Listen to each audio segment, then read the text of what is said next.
नमस्कार, मैं सुनीता कथा मंथन में आप सबका स्वागत करती हूँ। कथा मंथन में आज सुनिए शरत चंद्र चट्टोपाध्याय द्वारा रचित कहानी विवाह। सागरपुर में खूब धूमधाम है। नगाड़ों और नौबत की धूम से गांव में सरगम है। हफ्ते भर से यहाँ जो उधम हो रहा है उससे आसपास के 4-5 कोस के सभी गांवों के लोग परिचित हैं। इस राजसूय यज्ञ में ढोल नगाड़ों का मेला, नौबत वालों का प्रदर्शन और कांसे के बाजे वालों का ऐसा समा बंधा था कि गांव वालों ने इसके पहले ऐसा जश्न कभी ना देखा था। मनुष्य के आनंद कोलाहल में तरह तरह के बाजे वालों ने जो वृद्धि कर दी है, इससे जो हंगामा पैदा हो गया है उससे गांव का पशु समाज बहुत ही नाराज है। खासकर गाय और बछड़े। ढोल नगाड़ों के भयानक शोर से उनकी मर्म पीड़ा की सीमा नहीं रही। इस प्रकार के भयंकर समारोह का बहुत छोटा सा कारण था यह कि 14 साल के एक नाबालिग लड़के का विवाह। सागरपुर के जमींदार श्रीमान हरदेव मित्र के इकलौते बेटे के विवाह के लिए यह धूमधाम हो रही थी। हरदेव मित्र काफी बड़े आदमी हैं। उनकी आय भी 25-26 हजार रुपए सालाना की है। बेटे का नाम है श्रीमान सत्येंद्र कुमार मित्र और वह हेयर साहब के स्कूल में मैट्रिक क्लास में पढ़ रहा है। इतनी कम उम्र में ही विवाह हो रहा है, इसका एकमात्र कारण यह है कि बेटे सत्येंद्र मित्र की मां की हार्दिक इच्छा है कि वे अपने एकमात्र बेटे की बहू का मुंह जितनी जल्दी हो सके देख लें। बर्धमान जिले के अंतर्गत दिलजानपुर के जमींदार श्रीयुत कामाख्या चरण चौधरी की बेटी सरला के साथ श्रीमान सत्येंद्र मित्र का विवाह हो गया। छोटी सी सुंदर बहू। सत्येंद्र बहुत ही प्रसन्न है। सुंदर छोटी सी 10 साल की गुड़िया जैसी बहू का मुंह देखकर सत्येंद्र की मां और भी प्रसन्न है। ब्याह के दूसरे साल ही हरदेव बाबू बहू को विदा करवाकर लिवा लाए। इतनी जल्दी का कारण सत्येंद्र की मां की इच्छा थी कि बहू मायके में ना रहे। वे कभी कभी कहती थी ब्याह के बाद बहू को मायके में नहीं ससुराल में रहना चाहिए। उनकी राय को बुरा भी नहीं कहा जा सकता है। सत्येंद्र की पढ़ाई की सुविधा के लिए हरदेव बाबू सपत्नी कोलकाता में ही रहते थे। सरला को भी कोलकाता आना पड़ा। कम उम्र की बहू के कारण सरला अपने ससुर बाबू से बोलती भी थी। यही नहीं, सत्येंद्र की उपस्थिति में भी वह सास से बातचीत करती थी। सास ससुर को इसमें आनंद ही मिलता था। थोड़े दिनों के बाद कामाख्या बाबू सरला को बुला ले गए। 1-2 महीने बीतने पर एक दिन बहुत गुस्सा होकर सत्येंद्र ने कहा, किताबों पर कितनी गर्द जमा हो गई है, दवात की स्याही भी सूख गई है। घर में कोई ऐसा नहीं है जो मेरी चिंता करे, देखे भले। माँ को बेटे की बात समझ में आ गई। उसने यह बात हरदेव बाबू के कानों तक पहुंचा दी और उन्होंने हंसकर कार्यवाही की। बहू को विदा कर लाने के लिए आदमी भी भेज दिया। समधी के नाम एक चिट्ठी भेजी, यहाँ घर में बड़ा झंझट एक उपतरफ खड़ा हो गया है। बहू को लाए बगैर यह शांत ना होगा, इसलिए बहू को विदा कर दीजिए। सरला आई। सत्येंद्र के छोटे मोटे काम तो वही किया करती थी। किताबों को झाड़ पोंछ कर ठीक ठाक से रखती, कॉलेज जाने के कपड़े ठीक करती।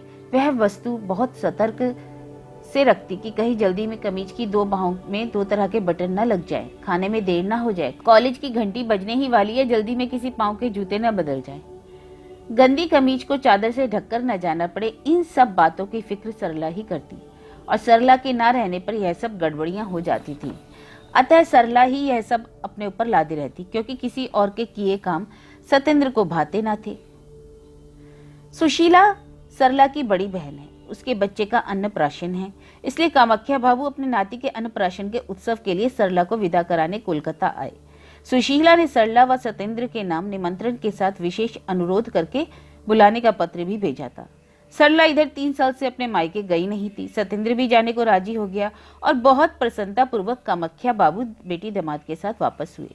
सरला की माँ इतने दिनों बाद बेटी व दामाद को देखकर बहुत खुशी हुई। सुशीला ने भी आकर प्रसन्नता के कारण दोनों को बहुत सी बातें करके प्रसन्न कर दिया। अन्नप्राशन का शुभ कार्य बिना विघ्न समाप्त हो गया।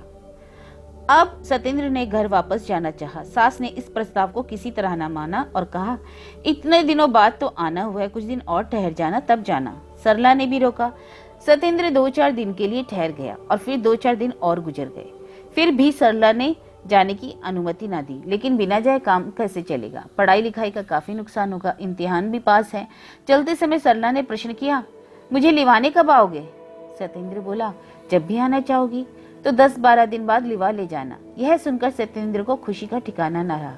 सरला ने से उसे इतनी आशा न थी कि सरला बहुत रोई। रोते रोते पति को विदा करते समय कहा, देखो मेरे बारे में चिंता मत करना, और हाँ, रात को बहुत देर तक जाकर पढ़कर बीमार मत हो जाना। रात के 10 बजे से अधिक देर तक ना पढ़ने की सरला ने अपने सिर की कसम दिलाई, और ना जाने कैसा सूना सूना सा मन लेकर सत्येंद्र कोलकाता चला आया। सत्येंद्र एक किताब खोले बैठा था, लेकिन मन कहीं दूसरी तरफ ही द्वंद मचा रहा था। सत्येंद्र ने गिना तो पता लगा कि दिन भर में 26 ही लाइनें पढ़ी हैं उसने। दुखी होकर सोचा, ऐसे तो फेल होना निश्चित है। फिर दुख का स्थान क्रोध ने ले लिया। रह रहकर सरला पर ही क्रोध आ रहा था, उसी के कारण यह सब है। कोलकाता आए 5 दिन हुए, फिर भी पढ़ाई शुरू ना हुई। पहले तो जब वह रहती थी तो उसकी मौजूदगी में के कारण नहीं पढ़ सकता था, क्योंकि 10 बजते ही वह बत्ती बुझा देती थी। सोचा था कि वह नहीं रहेगी तो अच्छी तरह पढ़ाई होगी, लेकिन यह तो उल्टा ही हुआ। सोचा कल ही लेवाने चला जाऊंगा, इसमें शर्म की क्या बात है। शर्म के लिए फेल तो नहीं हो सकता ना। सत्येंद्र उसे बुलाने का कोई ना कोई बहाना सोच रहा था। सोचता कि कैसे कहा जाए। लज्जा की बात थी। उसे ताज्जुब था कि उसे इतना प्रेम कैसे हो गया कुछ ही दिनों में। इसी समय नौकर ने आकर एक तार लाकर दिया। सत्येंद्र को महान आश्चर्य हुआ। उसे सोचने का समय ही न था कि तार आया कहां से। जल्दी ही लिफाफा खोला और तार पड़ते ही हृदय कांप गया। उसका सिर एकाएक चक्कर खाने लगा। सरला बीमार है। उसी दिन हरदेव बाबू सत्येंद्र के साथ दिल जानपुर के लिए रवाना हो गए। कामाख्या बाबू मकान के बाहर ही मिले। उन्हें देखते ही हरदेव बाबू ने चीखते हुए पूछा, मेरी बहू की कैसी तबीयत है अब? कामाख्या बाबू ने कहा, भीतर तो आइए। हरदेव बाबू ने भीतर जाकर देखा। एक दिन में ही सरला की यह दशा कैसे हो गई, देखकर पहचाना ही नहीं जा सका। उसे विसूचिका रोग हो गया था। आंखें जैसे गड्ढे में धंस गई थी। कमल की तरह खिले रहने वाले चेहरे पर जैसे स्याही पुत गई हो। अनुभवी हरदेव बाबू को समझते देर न लगी कि हालत अच्छी नहीं है। दुखी होकर आंखें पोंछते हुए पुकारा, सरला, बेटी सरला। सरला ने आंखें खोल दी। अभी उसे पूरी तरह चेतना थी। कैसा जी है बेटी? अच्छी हूं तो हूं।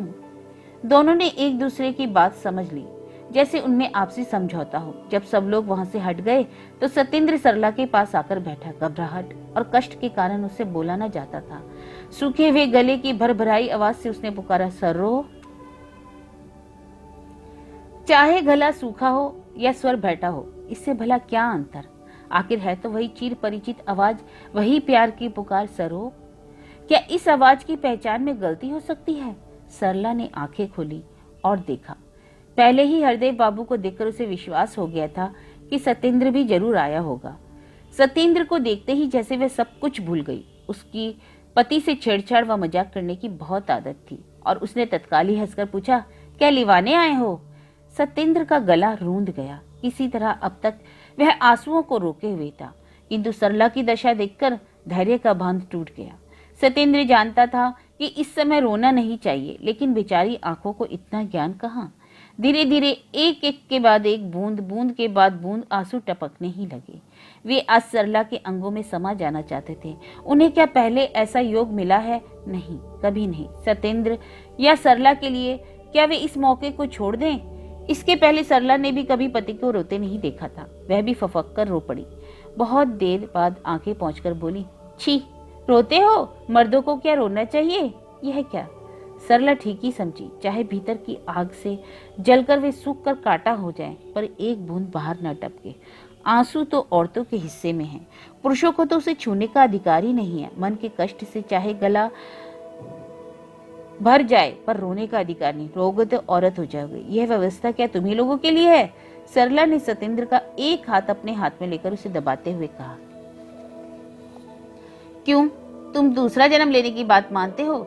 रोते हुए सत्येंद्र ने जवाब दिया, पहले की तो नहीं जानता, लेकिन आज से पूरी तरह मानूंगा। सुनकर सरला के चेहरे पर हंसी की एक रेखा खिंच गई। दवा का समय हो गया था। हरदेव बाबू, कामाख्या बाबू व डॉक्टर साहब तीनों एक साथ कमरे में आए। डॉक्टर ने नाड़ी की जांच की। आशा बहुत कम है, आगे भगवान की मर्जी। भगवान की मर्जी से ही दूसरे दिन सवेरे ही 7 बजे के लगभग सरला का देहांत हो गया। सत्येंद्र शाम को पिता के साथ कोलकाता लौट आया। पता नहीं क्या से क्या हो गया। कहां तो राजशैया पर सोकर इंद्रत्व के सुख का थोड़ा थोड़ा अनुभव होना शुरू ही हुआ था कि अचानक किसी ने जागकर उठा दिया और सब कुछ मिट्टी में मिला दिया। आधी रात बीत गई, नींद लगकर भी उचट गई। उठकर बैठ गया। अपनी जीवन संगनी की उसी खाट पर पड़ा हूँ। सोचता हूँ कि क्या करूं, रोऊं या हंसूं। सुख के सागर में अनंत की ओर बहता जा रहा हूँ कि अचानक किसी ने जाल में मुझे फंसा लिया। जैसे जीवन का बहाव रुक गया है, सब कुछ उलट पुलट हो गया है। जीवन के केंद्र को भी जैसे कोई खींचकर घेरे के बाहर ले गया। कहीं कुछ सूझता ही नहीं। साए साए करके हवा का एक झोंका निकल गया, जैसे कुछ कह गया। जरूर कहा है, लेकिन वही एक बात। सभी बस एक ही बात कहते हैं, यह क्या हो गया। नहीं, यह नहीं है, वह नहीं है। ये क्या हाल है सत्येंद्र? क्या सिर में दर्द हो रहा है? अब तो बात बहुत पुरानी हो गई थी।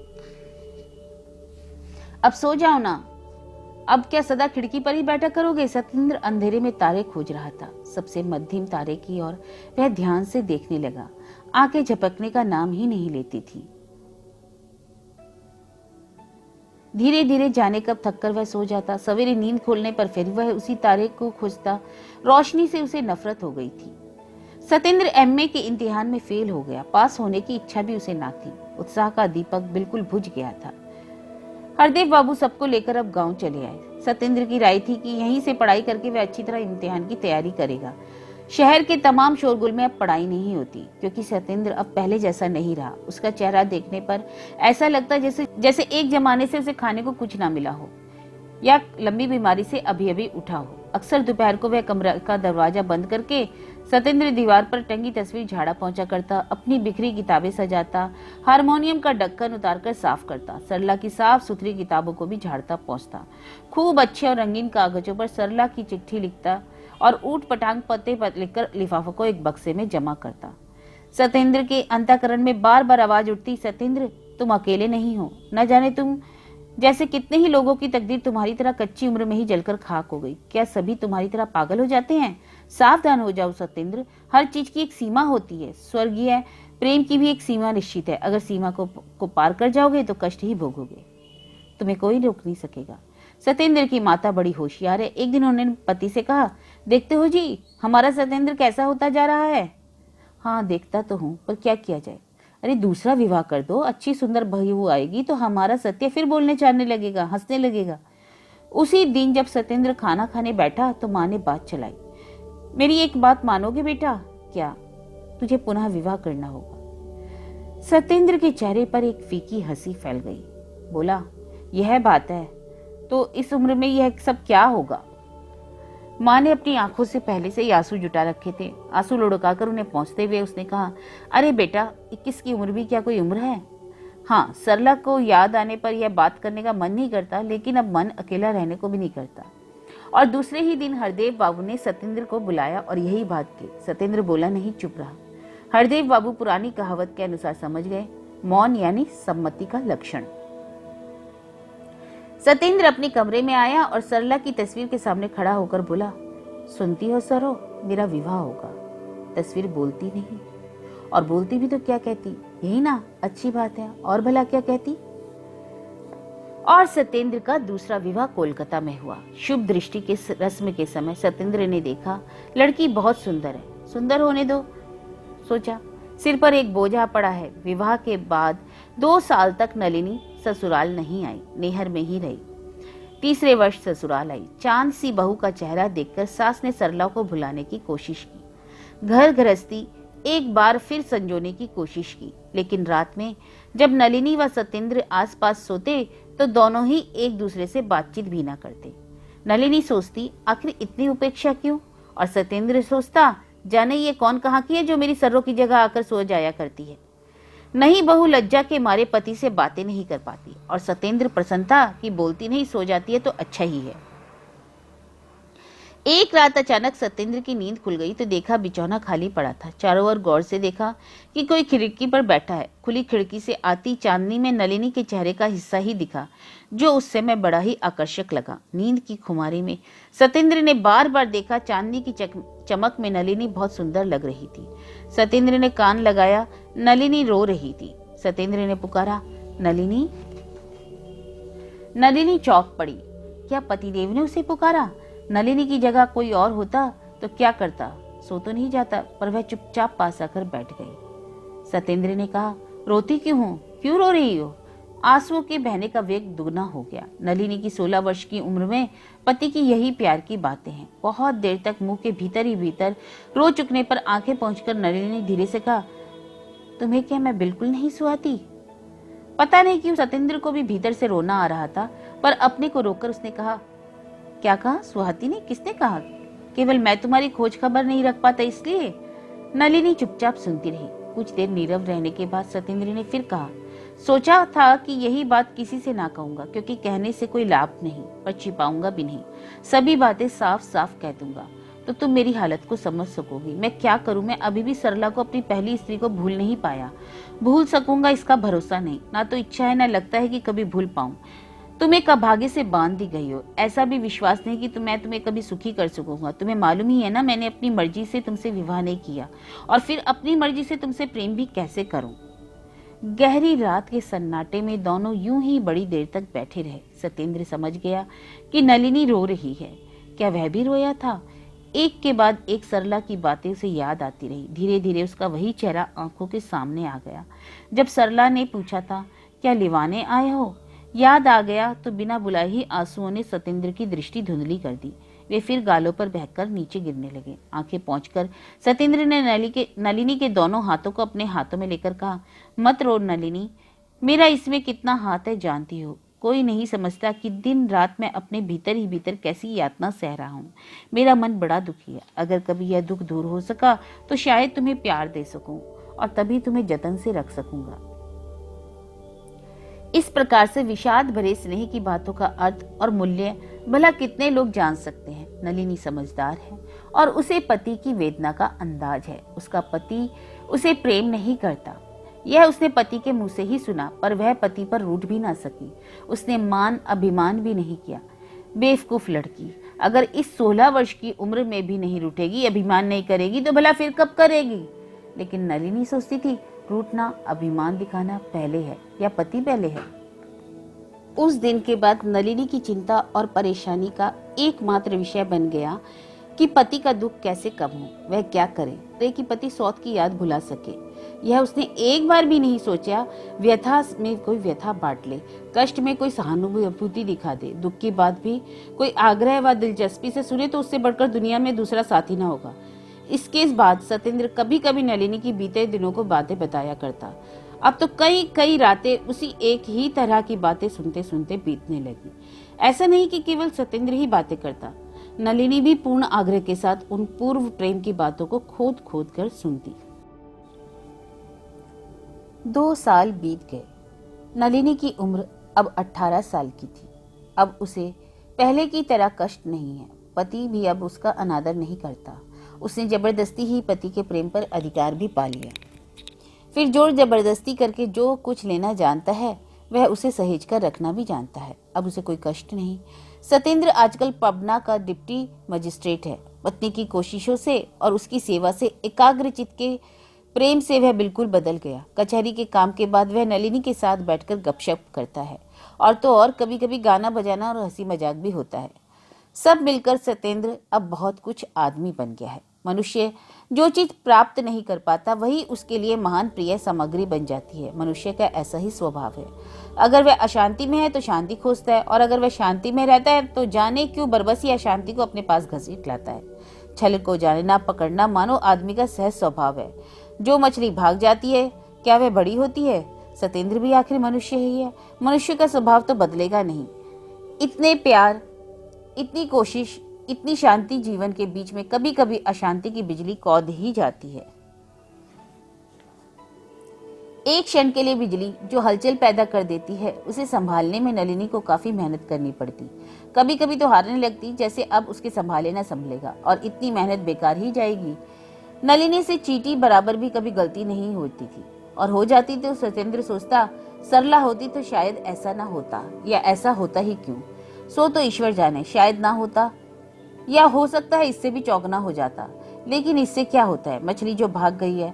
सतेंद्र अभी भी सरला को भुला नहीं सका। किसी दिन कचहरी से आते ही अगर नलिनी उसे ना दिखाई पड़ती तो वह फौरन सोचता, कहाँ है यह, कहाँ है वह। नलिनी बड़ी होशियार है।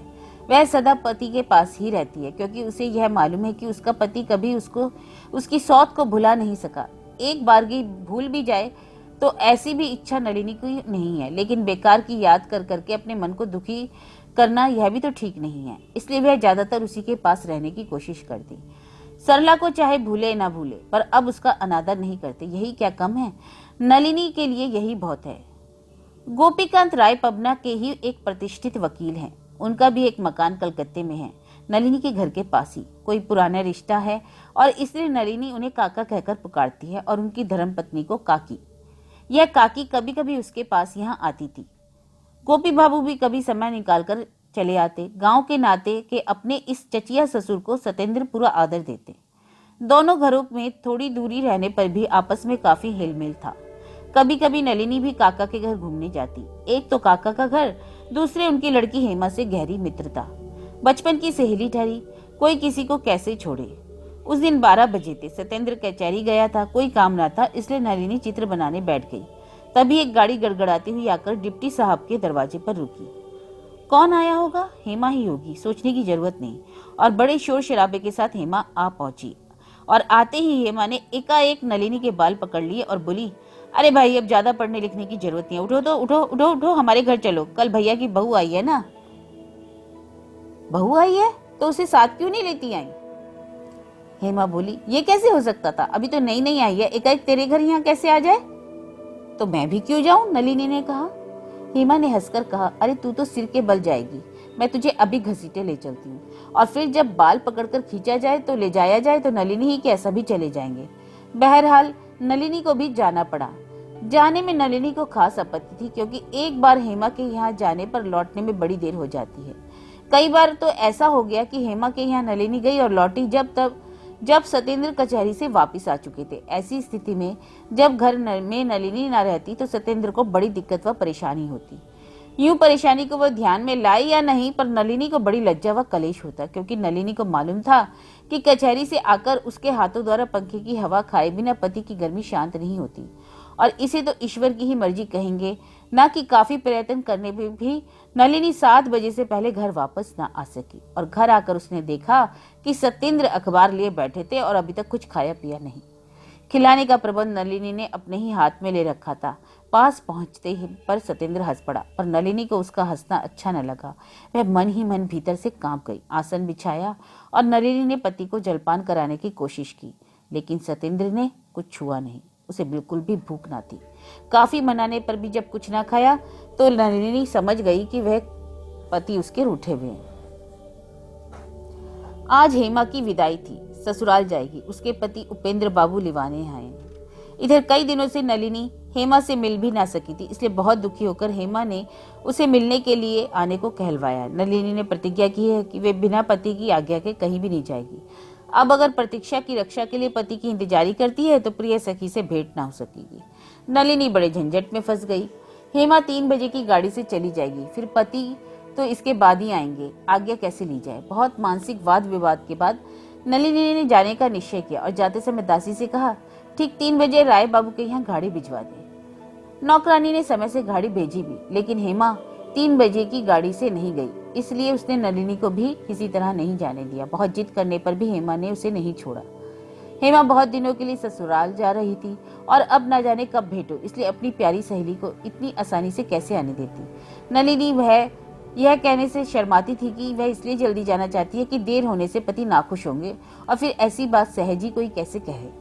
इतनी हीनता खुद कैसे स्वीकार की जाए, फिर इस उम्र में तो और भी असंभव है। अंत में विवश होकर यह बात भी हेमा से उसने कही, पर हेमा इस पर कैसे विश्वास करती। उसने परिहास किया, बेवकूफ ना बना, नाराजी वराजी की बात मैं अच्छी तरह समझती हूँ, उपेंद्र बाबू भी तो नाराज होना जानते हैं।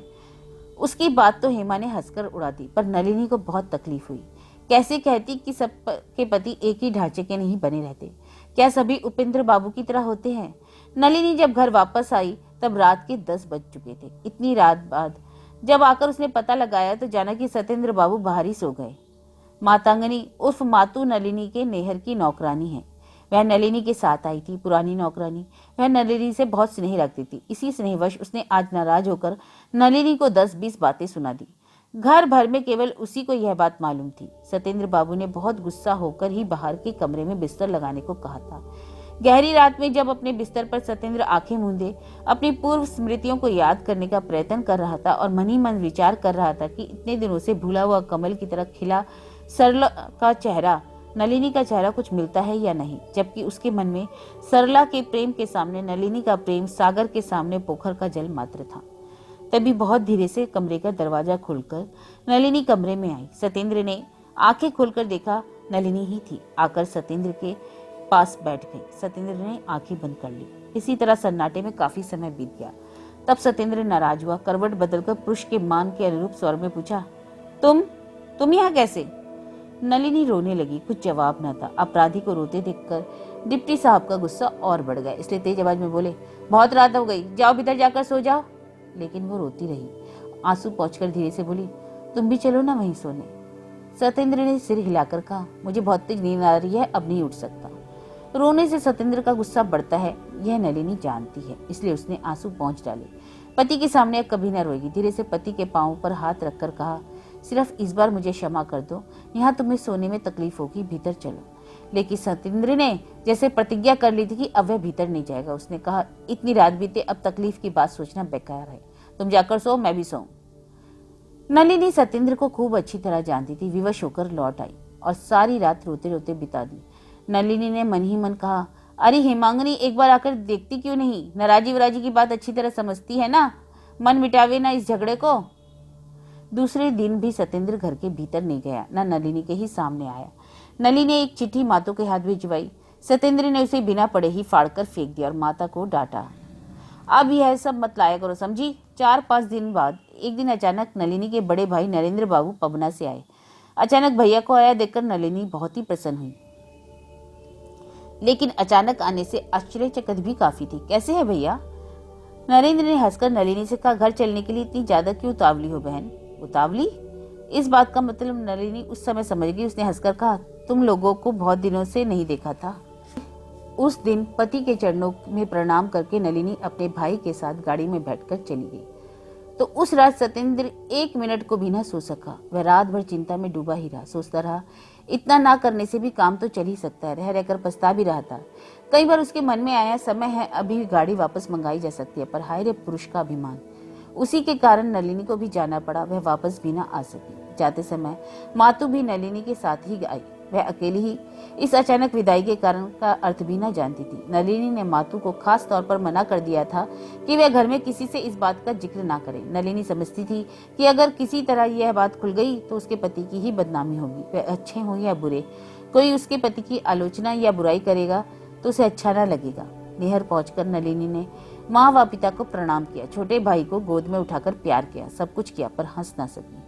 माँ ने कहा, प्यारी बिटिया, नलिनी 1 दिन की गाड़ी की यात्रा से थकान में सूख गई है, लेकिन वह मुरझाया व सूखा मुंह फिर प्रसन्न न हो सका। संसार में अक्सर ऐसा ही देखा गया है कि किसी मामूली सी बात के कारण ही भयानक बुराई पैदा हो जाती है। शूर्पणखा के मामूली से चित्त चंचलता के कारण सोने की लंका भस्म हो गई। एक बहुत मामूली सी रूप लालसा ही तो ट्राय के नाश का कारण बनी थी। राजा हरिश्चंद्र भी तो बहुत एक मामूली ही कारण से विपत्ति में फंसे थे। संसार ऐसे उदाहरणों से भरा पड़ा है। यहाँ भी एक साधारण से अभिमान के कारण ही तो भयानक विपत्ति उपस्थित हो गई। और बेचारे सत्येंद्र नाथ को क्यों दोष दिया जाए? नलिनी ने तो कभी अभिमान नहीं किया। पति के सुख दुख का ही ख्याल करके वह सदा सहती रही, लेकिन अब उससे सहा न गया। उसने सोचा, अगर इस बहुत छोटे से कारण के लिए उसे पति ने त्याग दिया है तो वह मर ही क्यों न जाती। अभिमान की ज्वाला से नलिनी सूखने लगी और उधर अब सत्येंद्र का अभिमान ठंडा हो गया था। जिसके बिना 1 मिनट काम नहीं चलता था, उसके लिए झूठा अभिमान भी भला कितने दिन चलता। अभिमान महान दुख का कारण बन गया। सत्येंद्र रोज बाट जो होता, शायद आज नलिनी की चिट्ठी आए, शायद वह लेके आकर मुझे विदा कर लो। सत्येंद्र सोचता कि इतनी भर चिट्ठी आ जाए तो फिर सिर पर बिठाकर लीवा लाऊंगा, पर भविष्य में किसी प्रकार भी अनुचित व्यवहार ना करूंगा। लेकिन भला होने को कौन टाल सकता है? जो बदा है वह तो होकर ही रहेगा। तुम और हम तो शुद्र प्राणी हैं। आज गिनते गिनते 6 महीने बीत गए।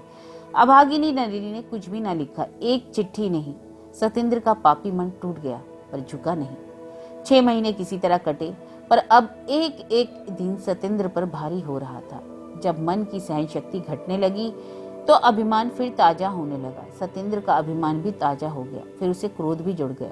हित अहित का ज्ञान न रहने से सत्येंद्र को अपना दोष भी न दिखता था। उसने सोचा कि जब इतना अहंकार है तो उससे बदला भी वैसा ही लेने की जरूरत है। किसी ने भी अपना दोष न देखा, कोई भी नहीं दिखता। दोनों ही आधे मिले दिल फिर धीरे धीरे दूर होते गए। यौवन के प्रारंभ में अर्ध विकसित लता को किसने खींचकर बढ़ाया था, लेकिन अब सहा भी तो नहीं जाता, अब तो टूटने की स्थिति आ गई। सत्येंद्र नाथ, तुम्हें दोषी नहीं कहा जा सकता, उसे भी दोष नहीं दिया जा सकता। दोनों ने ही गलती की है, दोष नहीं किया। गलती दिखाने पर किसे आत्मग्लानि अधिक होती है यह भगवान जाने। यह है ना हम समझते हैं और ना ही तुम। समझ में नहीं आता कि किस इच्छा, किस आकांक्षा, किस साध की पूर्ति के लिए तुम दोनों ने इतना कर डाला। साध कभी नहीं मिटती, मिटाने की बात भी नहीं, सो भी ठीक से नहीं समझा जाता। खैर, इच्छा रखकर भी क्या मन के साथ द्वंद्व युद्ध करके भी अपराध से क्या छुट्टी दे सकूंगा उसे? इतनी रूपवती, इतनी गुणवंती बहू है, फिर भी लड़के को पसंद नहीं आ रही। गृहिणी के कलेश व दुख का क्या कहना। यह सोच सोचकर एकदम उदास हो रही। ऐसी चांद सी बहू के आने पर भी घर गृहस्थी न चल सकी। सत्येंद्र की माँ प्रसन्न करने पर भी बेटे का मन न बदला। लेकिन अब और उपाय क्या है? लड़के को ही अगर पसंद न आई बहू तो क्या करे? लड़के के आदर से ही तो बहू का आदर है, और इसमें किसी का क्या दोष? अगर खुद देखभाल कर पसंद करके कहीं ब्याह कर ले तो क्या मैं उसे रोक सकती हूँ? इसी प्रकार के वाक्यों का उच्चारण करते करते अपने अभ्यास के अनुसार वे वरणमाला सजाने फिर बैठ गई। हरदेव बाबू का देहांत तो 2 साल पूर्व पहले ही हो गया था। उनकी याद आते ही आंखों में आंसू भर आए।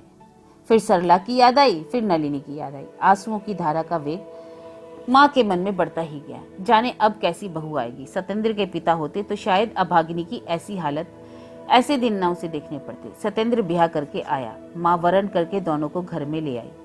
जली आंखों में फिर पानी भराया। उस पानी को सुखाने की कोशिश करते हुए उन्होंने कहा, आंखों में न जाने क्या पड़ गया कि बार बार पानी आ रहा है।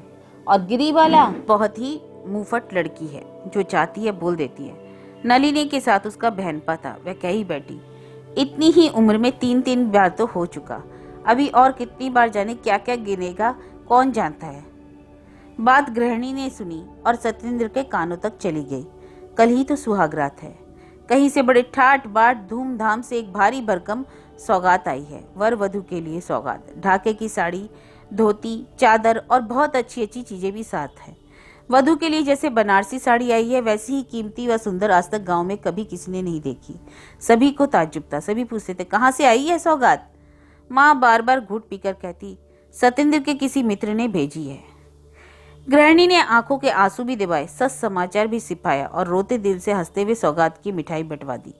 सभी अपना अपना हिस्सा लेकर चली गई। जाते वक्त राजबाले से बिना बोले नहीं रहा गया, अच्छी सौगात आई है।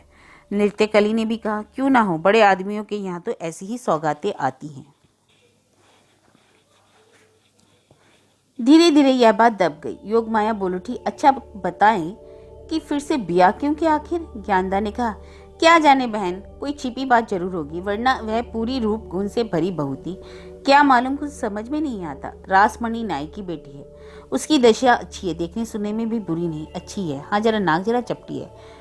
कोई कोई तो जलते हैं उससे, वे तो उसकी आंखों में भी दोष बताते हैं। हाथी की आंखों से भी छोटी छोटी आंखें। खैर जाने दो, इस निंदा से हमें क्या मतलब। रासमणि ने जरा हंसकर कहा, तुम्हारे पास अगर थोड़ी सी बुद्धि होती तो ऐसी बातें कभी ना करती। वह जो हर समय हमेशा ठहक ठहक कर हंस हंस कर बातें करती थी, तभी हमें उस पर संदेह हो गया था। अरे उसका स्वभाव और चरित्र दोनों अच्छा नहीं था, बिल्कुल अच्छा नहीं था। नहीं तो भला इस तरह क्यों कोई निकाल देता, और फिर तीसरा ब्याह करके लाते। बाबू साहब, मुंह से तो किसी ने उसकी बात पर कुछ ना कहा, पर बहुतों की राय उसकी राय से मिल गई। और दूसरे दिन ही गांव में हर निवासी ने जान लिया कि रासमणि ने जमींदार के घर का गुड़ और छिपा रहस्य जान लिया है। और जाने क्यों ना, नाई की बेटी में भी इतनी बुद्धि ना होगी तो ब्राह्मण या कायस्थ की बेटी में होगी। बात को सभी ने स्वीकार किया। अब गृहिणी की बारी आई। यही बात जब उनके कानों तक पहुंची तो अपने कमरे के किवाड़ बंद करके एक बारगी जमीन पर लोट लोट कर रोने लगी। कौन कहता है कि मेरी नलिनी उल्टा है, वह ऐसी नहीं हो सकती। पता नहीं क्या बात है, सरला के मुकाबले में माँ नलिनी को ही अधिक प्यार व स्नेह करने लगी थी। वे जानती थी कि जीवन भर के लिए नलिनी की तकदीर फूट गई है।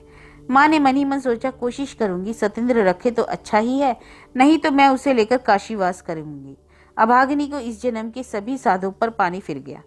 तब फिर चुपचाप उन्होंने दरवाजा खोला और मातू को भीतर बुलाकर फिर दरवाजा बंद कर लिया। यह मातू ही तो वह सौगात लाई थी ना। दोनों ही ने एक दूसरे को देखकर खूब आंसू बहाए। आंसुओं का काफी विनिमय हुआ। किसी तरह नलिनी का सोने का सा रंग काला पड़ गया। किस अपराध के कारण सतेंद्र ने उसे पांव से ठोकर मारी है, कितने कातर वाक्यों में उसने सास के चरणों में प्रणाम भेजा, आदि विवरण मातू ने खूब अच्छी तरह आंसू बहाते और पहुंचते हुए धीरे से कह सुनाया। यह सब सुनकर गृहिणी का पहले वाला स्नेह उमड़ आया और पुत्र पर क्रोध व तनाव पैदा हो गए। माँ के मन में भी दारुण अभिमान पैदा हो गया। क्या मैं सतेंद्र के लिए कोई नहीं हूँ? क्या वह मेरी सभी बातों को यूं ही ठुकरा देगा? क्या मैं उसके लिए उपेक्षा योग्य हूँ? मेरी क्या कोई भी बात ना चलेगी? मैं फिर से नलिनी को घर ले आऊंगी। मेरे घर की लक्ष्मी की यह दुर्दशा करनी चाहिए। उसी दिन दुखी माँ ने बेटे को बुलाकर कहा, नलिनी को जाकर लिवा लाओ। पुत्र ने सिर हिलाकर कहा, नहीं। माँ रोकर बोली, मेरी बहू नलिनी के नाम पर गांव भर में कलंक बरस रहा है। आखिर तू है तो उसका पति, क्या इस बात की भी मर्यादा नहीं रखेगा? कैसा कलंक? इस तरह से निकाल देना, इस तरह से ब्याह कर लेना, भला मैं किस किस का मुंह बंद कर सकूंगी? किसी का मुंह बंद करने से क्या होगा? तो क्या लाएगा? नहीं। माँ बहुत नाराज हो गई। वह पहले से भी हर प्रकार से तैयार होकर आई थी कि कैसे गुस्सा होगी, कैसे बातें करेगी, लिहाजा अधिक कुछ बोलना सोचना न पड़ा। तैयार थी, बोली, तो कल तुम मुझे काशी भिजवा दो। मैं फिर कभी यहाँ नहीं आऊंगी, एक पल भी अब यहाँ नहीं रह सकती। सतेंद्र अब पहले वाला सतेंद्र ना था। सरला के आदर का धन, खेल की चीज, शौक की वस्तु, अन्य मनसक, उच्च मानना, सरल हृदय, प्रफुल्लित पति, नलिनी के अनेक अनेक जतन और अनेक कलेश से मन का सा बना हुआ सत्येंद्रनाथ वह अब नहीं था। उसने भी छाती पर पत्थर रख लिया। लाज, शर्म, मान, अपमान, हित अहित, ज्ञान, सब कुछ गवा दिया। उसने अपने आप अनायास सीखा, तुम्हारी जो तबीयत है करो, जहां तबीयत है जाओ, मैं अब उसे नहीं ला सकता। माँ को स्वप्न में भी ध्यान न था कि सतेंद्र के मुंह से ऐसा उत्तर सुनना पड़ेगा। रोती हुई वह वहां से चली गई, लेकिन जाते हुए कहती गई, कुछ भी हो पर मेरी बहू उल्टा नहीं हो सकती। यह तुम पर सब अच्छी तरह समझ लो। गांव वाले जो भी कहें, अफवाह उड़ाएं, मैं उनकी बात कान में न दूंगी। फिर बुआ जी ने सतेंद्र को बुलाकर कहा, तुम्हारे किसी मित्र ने तुम्हारे लिए सौगात भेजी है, तुमने देखा नहीं? नहीं। सतेंद्र ने सहजी गर्दन हिला दी। मुझे भी नहीं मालूम। तो बैठो, कपड़े उठा लाऊं? थोड़ी देर बाद बुआ जी एक गट्ठर कपड़े ले आई। अब सतेंद्र को दिखाया। उसने देखा कि सभी कपड़े बहुत बेशकीमती हैं। यह आश्चर्य के सागर में डूब गया। कौन मित्र भेज सकता है यह सब? कौन है यह? एक बनारसी साड़ी को अच्छी तरह उलट पुलट कर देखा तो उसके छोर पर लिखा गृह खुल गया। कुछ बंधा था। खुलकर देखा, एक छोटी सी चिट्ठी थी। दस्तखत देखकर सतेंद्र के माथे पर जैसे धोकन लग गया। लिखा था, बहन, स्नेह का यह उपहार वापस नहीं करना चाहिए। तुम्हारी बहन ने भेजा है, अवश्य इसे स्वीकार कर लेना। उस दिन सुहागरात की फूलों की सेज सतेंद्र के लिए कांटों की सेज बन गई। किसी युवक का अभिमान किसी बालक ने कभी देखा है क्या? सतेंद्र की तरह अभिमान करके इतना बड़ा अनर्थ करते हुए भी किसी बालक को कभी नहीं देखा। बचपन में किताब हाथ में लेकर खेला करता था तो पिताजी ने उसकी सजा भी दी थी, जिसे भोगा था। सतेंद्रनाथ, तुमने हृदय के साथ खेल किया, फिर उसकी सजा से क्यों डरते हो? तुम युवक हो, सारा संसार ही तुम्हारे लिए सुख का, शांति का निकेतन है, मगर जरा यह तो बताओ कि तुमने किसी को क्या कोई समय ऐसा नहीं लगा कि जब सचमुच तुम्हारे लिए प्राण बोझ बन गए हो? अगर पापी ही मर जाए तो प्रायश्चित कौन भोगेगा? सतेंद्र के शांतिमय जीवन का एक एक दिन भी एक एक असहनीय बोझ बनकर आता है। दिन भर घायल की तरह उससे छटपटाने लगता है, पर फिर भी वह बोझ उसे उतारता नहीं है। कभी कभी रह रहकर बीच बीच में सतेंद्र को लगता कि मानो वह जीवन की अतीत की बातें भूल गया। हाँ, अगर नहीं भूला है तो सिर्फ यह बात कि उसकी पत्नी नलिनी पबना में चरित्रहीन हुई थी और वह अपने पति द्वारा त्याग दी गई। सतेंद्र के तीसरे ब्याह को भी अब 2 महीने बीत गए। आज अचानक सतेंद्र को एक पत्र और एक छोटा सा पार्सल मिला। पत्र नलिनी के भाई नरेंद्र नाथ का है। लिखा है, सतेंद्र बाबू, बिल्कुल इच्छा ना रहने पर भी आपको पत्र लिखने को विवश हुआ हूँ, सिर्फ अपनी प्राण से प्यारी बहन नलिनी के कारण। मरने के पहले उसने बहुत बहुत आग्रह करके कहा था कि यह अंगूठी आपके पास ही भेज दी जाए। यही आपके नाम की अंगूठी वापस भेज रहा हूँ। मेरी स्वर्गीय बहन की इच्छा थी कि आप इसे अपनी नई पत्नी को पहना दें। आशा है कि उसकी यह अंतिम इच्छा पूरी होगी और मरने के पहले वह आपसे बहुत बहुत अनुनय करके यह कह गई है कि आप उसकी छोटी बहन को कष्ट ना दें। जब नलिनी को एक पुत्र संतान हुई थी और वह मर गई थी तो सत्येंद्र ने यही अंगूठी उसे पहना दी। पता नहीं सत्येंद्र को यह बात याद आई या नहीं। सत्येंद्र नाथ अब पबना में नहीं है। कारण क्या हुआ सो किसी को पता नहीं, पर माता जी भी काशीवास न जा सकी। नहीं, बहू का नाम है बिधु और बिधु शायद पहले जन्म में नलिनी ही की बहन ही थी।